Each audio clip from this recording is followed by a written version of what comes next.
Hi there, Annabelle Drumm here with a feature on the latest news from the Australian Chamber Orchestra here at Fine Music 102.5.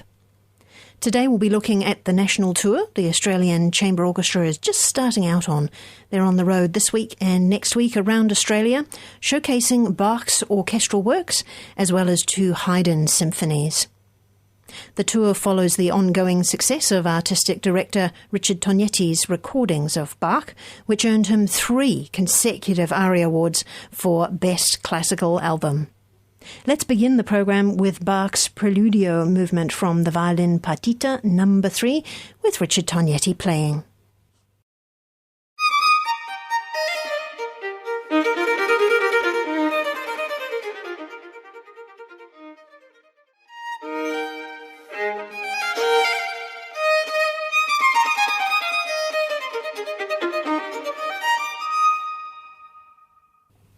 Richard Tognetti there with the Bach Preludio from Violin Partita No. 3 in E major. This is one of the pieces that you'll hear in the program that the Australian Chamber Orchestra is currently touring. And to talk to me about this tour, today I have in the studio with me Principal Violinist Helena Rathbone. Helena, thanks so much for joining me. It's a pleasure. Good to be here. I wanted to know a little bit more about how you got into this style of music in particular. What grabbed you about it? Oh, look, the Bach, every violinist has played Bach since they started. And I studied the violin at the beginning with the Suzuki group in London. And the Bach double, which is the 2-violin concerto, is one of the standard pieces of that. So I've been playing that since I was about 6 years old. And to be honest, I love it more now than I did then. It's one of those pieces that will never leave me. I just really love that piece. It would be one of my Desert Island discs. So it's a pleasure to be asked to play it every time. Wonderful. It's interesting how many musicians start with Suzuki and then they move into learning how to read music after. Yeah, that. I think the London Suzuki group was a well-established organisation, and I had a very good teacher who came straight from Dr. Suzuki. I was very lucky. So as with anything, it just depends on who you've got to teach you and how much they understand about what the method is about. It's been criticised quite a lot, the Suzuki method, but I had certainly had a very positive experience. I started when I was 5, and by the time I was 9, I was not doing it anymore. I was going for regular lessons. But it certainly gave me a fantastic start, and I met lots of friends, and some of the friends are still my friends now. So it's a big social thing as well. I think the Suzuki groups, it's not all about individual lessons. It's about getting together in a group and playing together as well. That was absolutely vital. I don't think I would have carried on playing if it wasn't for that. So not just a pressure from the parents or anything? Well, yes, I was told to practice. I had to practice. I was made to practice, and thanks, Mum, for making me practice. But, I went on my first tour when I was 7. We went to Belgium and Paris. In London, it was a very well-established, very well-set-up group, so I was very lucky. But, that just gave me the boost that I really needed to always love the violin, I think. Lovely. And you've worked with the European Community Chamber Orchestra, and you've played with ensembles in India and New Zealand and the UK, including Academy of St Martin in the Fields. So these are amazing places that you've been. What drew you to Australia? Well, I was over in Banff doing a 3-month sabbatical there, not sabbatical, I was studying there for 3 months just after I'd finished at Guildhall. And in those days, faxes were very new. And I was very excited to get a fax from my violin teacher saying, I've just been contacted by the Australian Chamber Orchestra. They're looking for a principal second. I've put your name forward. Are you interested? So there I was in the Rocky Mountains thinking, do I want to go to Australia? And I thought, well, I do want to go to Australia, but I had some work lined up in London when I got back. So I said, I'll see what happens. And I got back to London in January, and it was dreary and wet and horrible and dark and not like the Rocky Mountains. And not like Australia. So I rang them and I said, is the job still there? And they said, yeah. So by Easter that year, I was out for a few weeks, and I fell in love instantly with Sydney. And what year was that? That was 1994. Wow. A long time ago. Yes. I'm part of the furniture now. You are. You've been well settled in. Yeah. Well, I came in 95 to start the job. I came a couple of times in 94 on trial. And I signed a 1-year contract and I'm still here. You are. And you've settled here and raised your family here Yes, too? I've got 2 little boys. Yeah? No, my husband's actually English. We met here, though. And, we have a 2 and a 6-year-old. So that keeps me extremely busy. I bet. Yeah. I bet. How do you fit that around touring? Oh, it's a bit of a juggle. And I'm having the odd tour off so that I can manage doing it. But a mixture of a very understanding, patient husband who's got a normal job, so he's there in the evenings. And lots of nannies and babysitting and good friends at Jack's schools to help me out, really. How do you keep in touch with your kids when you're on tour?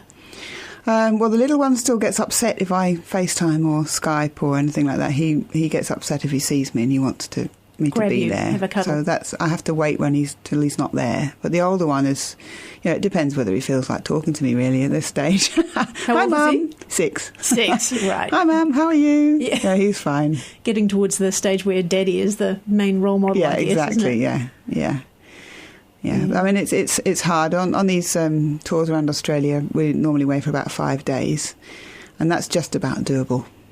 We have a European tour later on in the year where I'm going to be away for 3 weeks, and I haven't ever done that, actually. I've never been away for 3 week stretch. I think 2 weeks is my maximum so far, and that's going to be much harder for me than it will be for them, I'm sure. A bit of a challenge. Yeah, I think the best thing is to just leave them in their routine, And I suppose when you get to go back to England, you get to see your family. Yeah, we've just been, actually. We've just been with the orchestra playing 3 concerts Just come back from London, wasn't it? Yeah, in the Barbican. And it was perfect for me because my parents still have the house that we grew up in London, so I just took the kids, plonked them with Mum and Dad, and fantastic. went off to work as I would here. Wonderful, that's good. Yeah, it was quite strange for me because it was to the Guildhall, which is where I studied, so it was... Revisiting old turf. Going back in time. Wonderful. Let's have a listen to some of the music that you'll be using in the tour that starts this week. This is Bach's Concerto for 2 Violins.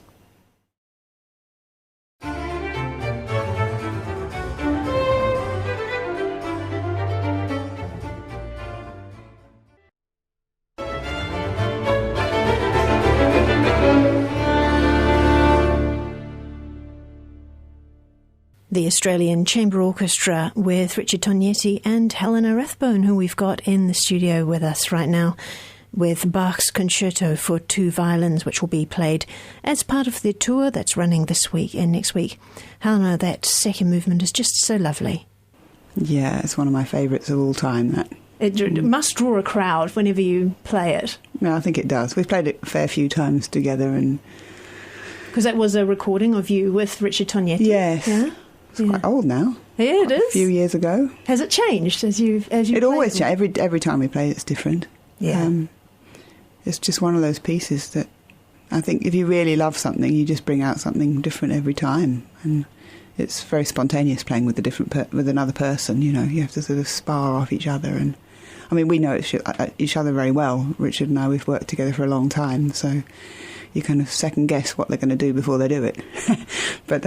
Yeah, it's like a conversation, though, isn't it? It is, totally. So even though you've got the music on a page, which you're probably not looking at anymore because you know it so well, that it does become more of a ping-pong match, doesn't it? Totally. It's a conversation and a sparring match as well in the last movement. But the second movement's very serene and beautiful, and it's gorgeous. I love it. Lovely. And this tour is going to be using music from Bach and Haydn, and you're going to be using gut strings and original bows. Now tell me a bit more about that as to how it's different from modern strings and bows. Well, I normally use covered gut strings. What's it covered with? Aluminium or silver, depending on which strings you use. I normally use a mixture of those. So I like that on my violin anyway. It's a sound that I like to use all the time. But on this tour, we're going to be using raw gut, certainly on the top 2 strings for the violins, and sometimes the D string as well. I've got a covered gut G on at the moment, and it just, well, I mean, as I say, it's raw gut, and it really does give a more raw, sort of real sound to the instrument. My particular violin is a very nice one, and it actually accepts the strings quite well. Some violins don't. Strings, well, I mean, it would have been. Yes, because back in the 1700s, your violin, they would have been used on it. How did you find such an extraordinary violin? How did I find? If only it was mine. On loan? Yeah, it's on loan from the Commonwealth Bank. I'm very lucky, and I've had it for 10 years now. Previously to that, Richard had it for 10 years, and did you find it kind of got used to you? I mean, how does it work when you have such a special instrument like that? I think I got used to it. I think you have to the other way round. You have to respect the instrument. Yeah, when it's 200 years old. You know, I've known that instrument for a long time, and instantly when I saw it 20 odd years ago, I fell in love with it totally, and I've always loved it. It's a very, very special violin. It's from 1759, and it's a Guadagnini made in Parma, and it has just such a rich, dark, chocolatey quality to it, and I'm talking about the lower strings, and then the upper strings are very sweet as well. So it has quite a personality. Totally has. I think every good violin like that has a personality. What do you think it comes from? Is it just the wood and the compounds that are used to make it, or do you think it's something to do with the musicians who've used it over all these years? Who knows? I mean, I like to think that. I'd like to know who they were. We can't seem to find much history about this particular fiddle. Who had it before the Commonwealth Bank? Well, we found it. Richard found it in a violin dealer's shop in Hong Kong. 20-something years ago, yeah. And it was with another Guadagnini, which looked very different and sounded very different. And I'm quite a big believer in a violin sounds how it looks. This one's, I mean, you look at it and it's very rich and dark and luscious looking, and that's how it sounds. And the one that they brought over to try with it was much more of a blonde varnish, and a lighter, brighter colour, and it sounded like that too. So he bought both of them? No. This was a long time ago when the violin was bought. The Commonwealth Bank, the CEO at the time was David Murray, and he was a great friend of the orchestra and a great supporter. Of course, the Commonwealth Bank was sponsoring the orchestra then as well. It's nearly 30 years now they've sponsored the orchestra. Richard just went to him with a proposal and said, look, I found this violin, I love it. It's much better than the one I've got at the moment. I can't afford it. What about the bank buying it? And he said, OK, well, you convince me, then I'll have a listen. And so in order to do that, he wanted to bring two violins over so that he could compare the two and really see the difference. So we had the blonder one, and we had the one that I'm playing on now, and also Richard's current violin. And instantly, convinced him, obviously. Instantly you could hear. I mean, yeah, you have to totally have your ears switched off if you didn't hear the difference.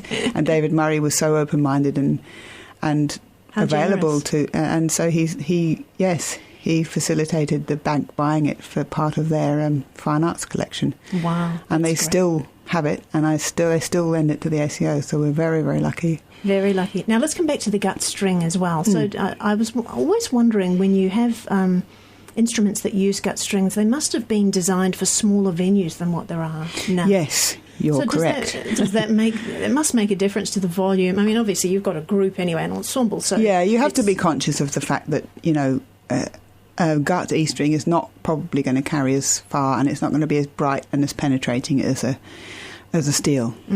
But it's surprising how they do carry. Yeah. I mean, when you're in venues like the City Recital Hall, which is Angel Place will be fine. Yeah. The Opera House perhaps is slightly large for. They might boost it a bit for the. Yeah, possibly. Is it for the concert hall, not the Opera House? The concert hall in the Opera House, yeah. So the thing is, with the older violins, also they were set up differently. They had a shorter neck. They were at a different angle. They weren't set up to exert as much tension on the string as the modern setup. And we were playing on modern instruments at modern pitch, but with some gut, just to make a slightly more authentic sound. And we're using earlier bows as well. Yes, that sounds interesting. That sounds great. Okay, well, let's have a little bit more music from the programme. This is the first movement of the Violin Concerto No. 2 in E major.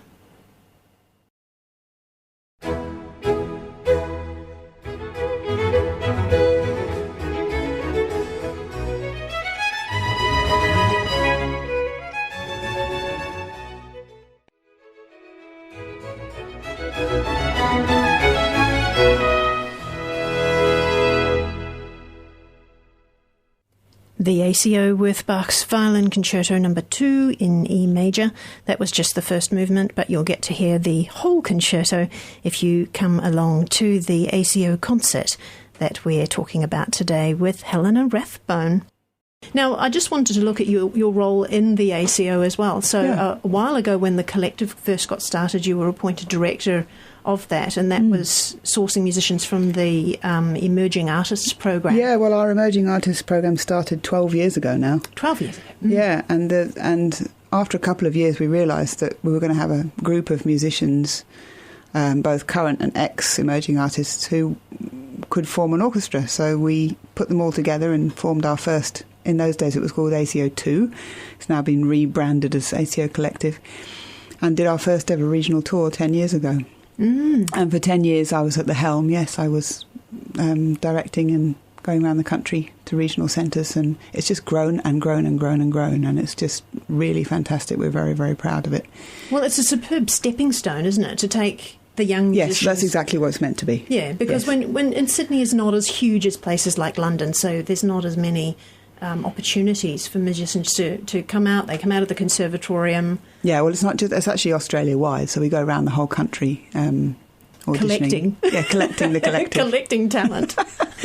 But we're very happy this year to have Pekka Kuusisto on board now. He's the official director of it now. And just to have his input and his knowledge and his...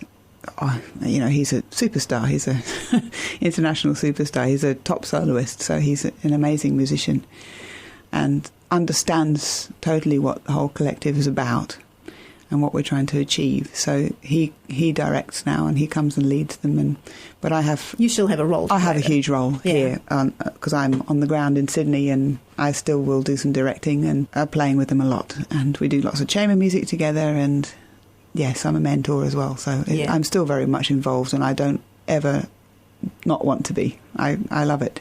Yeah, there's something lovely about being a mentor, isn't it? Being able to lift up the next generation. Yeah, it's very satisfying, and it's. I mean, it makes you remember. It makes me remember how much I appreciate the people that mentored me, and how much that meant, and how much I learned. So to be able to try and pass that kind of mentorship on and knowledge on, I mean, is very satisfying. It is. Yeah. And it's essential, actually. It is. Well, you can't do it on your own, can you? I mean, there's only so much that you can learn. No, you have to have some kind of guidance. Yeah, or even a network of people. Yes. And this is where you get your jobs as well. I mean, and also, like you said, with your own teacher getting you the position in the ACO in the first place, that the network of people who you know and that can lead you from one place to the next. Yeah, and you have to learn. You know, playing in a chamber orchestra there's ways of doing it, and you have to make mistakes and learn from those mistakes, and have a place where you are allowed to do that. Right. But I'm wondering also, as a mentor, it's not just about the technical way in which you play a piece of music. It's also about what it is to be a professional musician. That's right. Yeah. And you can only do that by experience well. I mean, and that's why... And you can never learn that in a school either. You've got to do it on the ground, don't you? Yeah. Yeah. Wonderful. Okay, well, let's have a little bit more of a talk about the tour that's coming up this week. Sure. So you've already got started. You've done we've been to Melbourne and Adelaide.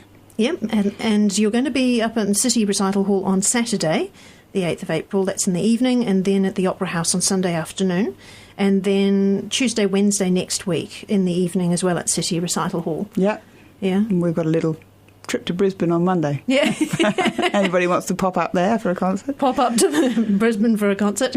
Yeah. Though these are great. We've got four concerts to choose between here. Yes. It's such a magnificent program. Yes. Yeah. And having said that Angel Place is a fantastic venue for this size group, the Opera House will be also good. I don't want to put you off the Opera House on Sunday afternoon. Loves to go to the Opera House. Yeah, no, it's such an occasion always at the Opera House. I really enjoy playing at the Opera House, actually. Yeah. And tell us a bit more about the programme. We've got a fair bit of Bach.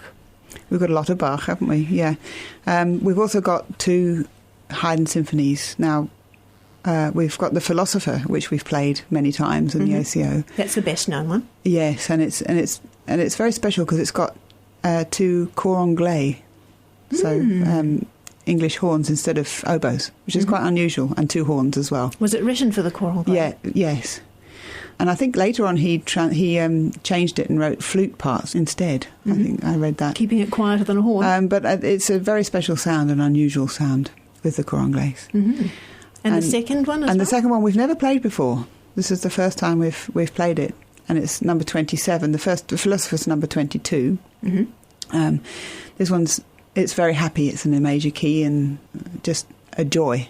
I mean, lots of Haydn music is joyous and full of imagination, and that's we're certainly not missing in this. And I think it's something very special for the ACO. I think ACO, if I'm allowed to say this, I think we play them very well, because I think that Richard feels a real affinity with Haydn. I think he loves the joy and the imagination and, you know, the almost humour that Haydn has. So I think that comes across in how much he loves it, and therefore we all play it well as well. Yes, it ripples outwards from there, doesn't it? Yes. Yeah. Well, that's very exciting. First time round. Yeah, and interestingly, I was looking at the history a bit and reading when Haydn wrote these, and it's certainly in the few years around when my violin was built. How about that? Made, yeah. It could have been there in those early times. It was in a different country, but it was the same. Music spread pretty quickly. Yeah, right? It was the same time, isn't it? Yeah. It's nice to think that of those connections, I think. Yes, that's wonderful. Well, let's have a listen to a piece from The Philosopher, Symphony by Haydn.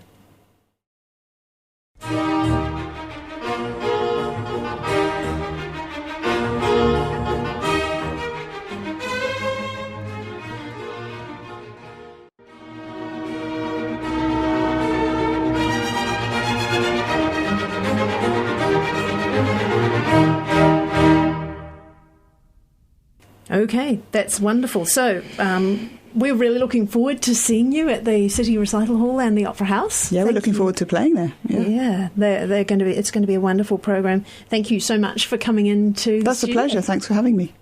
And just a reminder, if you want to come along to see this wonderful concert of Bach and Haydn, they'll be at the City Recital Hall on the evenings of Saturday the 8th, Tuesday the 11th and Wednesday the 12th of April, as well as Sunday afternoon at the Sydney Opera House. You can get your tickets at aco.com.au or you can phone 1-800 444 444. I'm Annabelle Drumm. I hope you enjoyed our special from the ACO. Bye for now.